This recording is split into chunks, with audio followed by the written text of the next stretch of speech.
time for our final match, the ace match here in the second round that we've had. MVP against KT. It's going to be MVP's Gumiho against KT Zest. Yeah, we expected to see TY here in this situation, but it looks like the coach has faith in Zest. He wants to let him redeem for his previous loss before. And we see here in the prediction, 6-1 in favor of Zest here.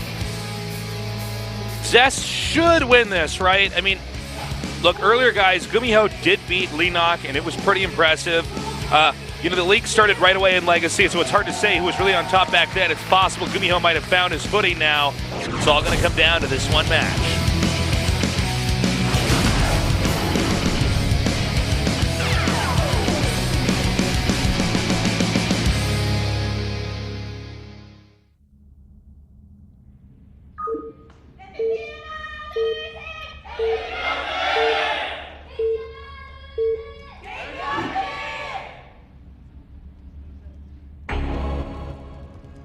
All right, in the upper left is Gumiho.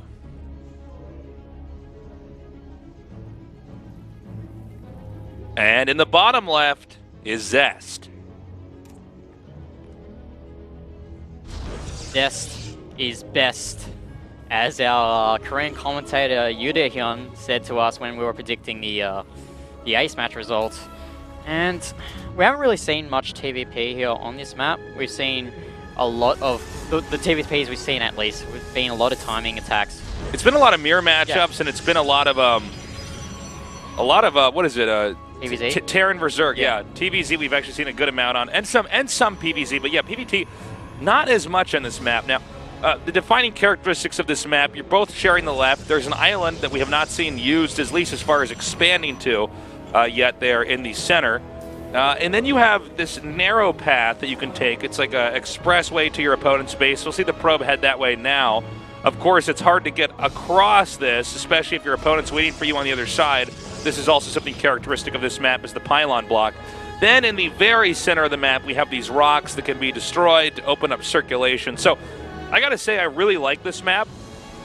We've had some really cool games on it, and I want to see more maps like this. They don't have to have the same theme on it, but just maps that are just fundamentally different and really make you think as a Starcraft player. Yeah, Starcraft, what we need is more maps like Ulrena, like Prion Terraces, where it forces you to think outside the square and not stick to those cookie-cutter builds that we see a lot of players do on the standard maps. As we see here, early scout here from Zest. It's going to do some damage. He also scouts that reactor being built on that barracks, and that's a minor victory there for Zest. He knows that there'll be the reactor and there'll be no Marines coming out anytime soon. Okay. Stargate is going to be the tech of choice. Not surprised. And it seems like he pairs this with the Mothership Core, probably to drive away the Marine from doing too much damage to the pylon if the Marine does come down there and start attacking it. Yeah, Stargate, especially with these close air positions that we have on our arena. If you decide to get that Oracle to do economic damage with the beam that it provides, it just zips straight into the base of the Terran, and you can do a lot of damage before the Terran can react to it. Now we do see the Adept coming up here. Does the Adept try to come up and get the Marine? Can the Marine actually stay behind the pylon and not be hit? Is that possible? Yeah, I'm pretty sure. I haven't actually experimented with that on this map. I think it can. The Adept is not like an amazing range unit. No. It just has enough range that you have to factor it in. We see here the Mothership Core. You know what? Just trying to bruise. This is actually going to wreck this, man. He's going to come up here with this Oracle and just kill off so many Marines. Oh, okay. You know what? He doesn't even seem to really care. All he wants to do is reduce the Marine count. Yeah, because you kind of need Marines at this early stage of the game to defend from those Oracles. And we see here Gumiho actually opting to go for a medevac along with that Cyclone. That Cyclone's essential for defending from this Oracle. All right, he's coming up now. We have the one Hellion coming up, trying to take out as many of these workers as possible. Oh, now, he does damage some of those Marines, and the Oracle's been activated. And this Mothership Core is going to chip away at that Hellion, but we'll see how much damage this Heli can do compared to the Oracle of Zest. Good control here, actually, by Gumi. Oh! Oh! Scary stuff, man. Phoenix coming up now. Oh, he's actually going to pick off this, no, he's not going to pick off this medevac, but he knows that this medevac is low damage, gets that Oracle from that Cyclone. Okay, you know, Gumiho's actually making this work. Yeah. There's actually not I thought this would go much better. Maybe he should have gone directly for the Marines. Well, we can see here that Gumiho is actually ahead in supply, 5 supply ahead of Zest, and this Cyclone is actually going to do a lot of damage. It's picking off at that Mothership core, and if he loses that Mothership core, that means no pylon overcharges for him. Yeah, and you can't just hold this with Phoenixes. So he's making the wise choice. He's deciding to back up. Yeah, Zest kind of held together with duct tape and paper clips right now. But Zest seems to feel that he can maybe put on some pressure right now. You got to be careful because he's neglecting his main base when he does this. Yeah, and he gets a Liberator out, and it's going to go to the far side of the map. So if Zest decides to maybe scout that far side of the map, it means that it's going to be a long distance for those Phoenixes to return to his base. And Zest is just happy just sitting here right now on the left side of the map and using those Phoenixes to stop any potential drops that Gumiho might be thinking of.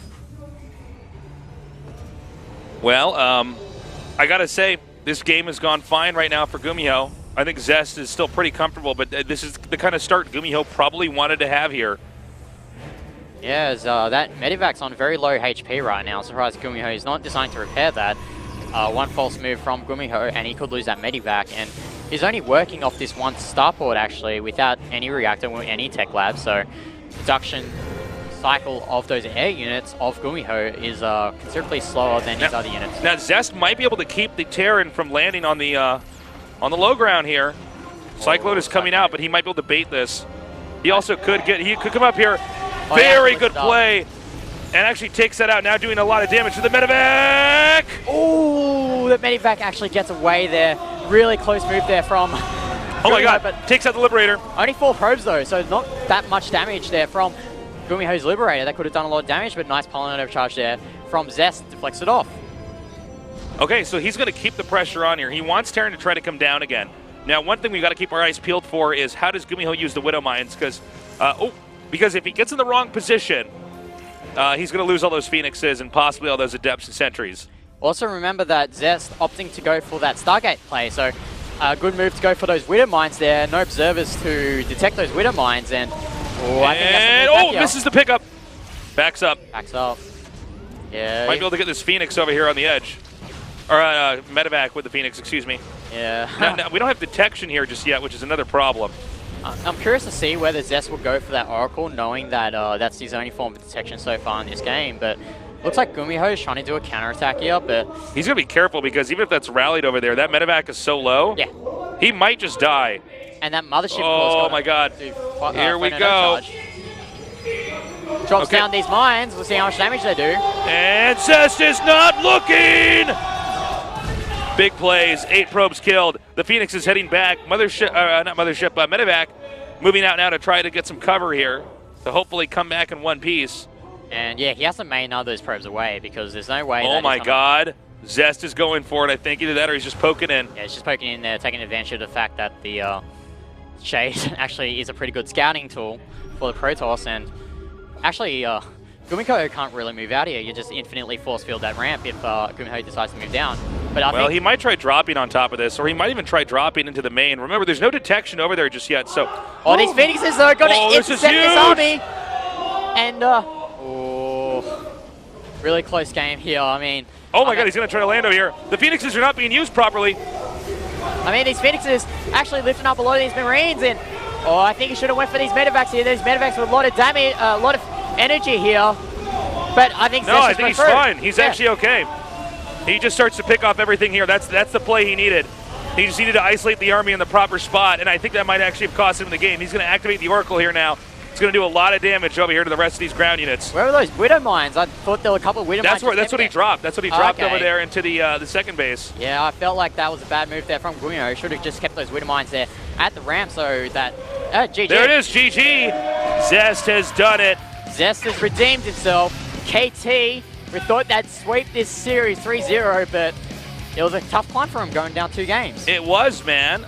Zest very relieved after that game, and that's going to mean that KT did get that comeback there. Started out with a 2-0 lead for MVP, but KT just, doubling down, really focusing in.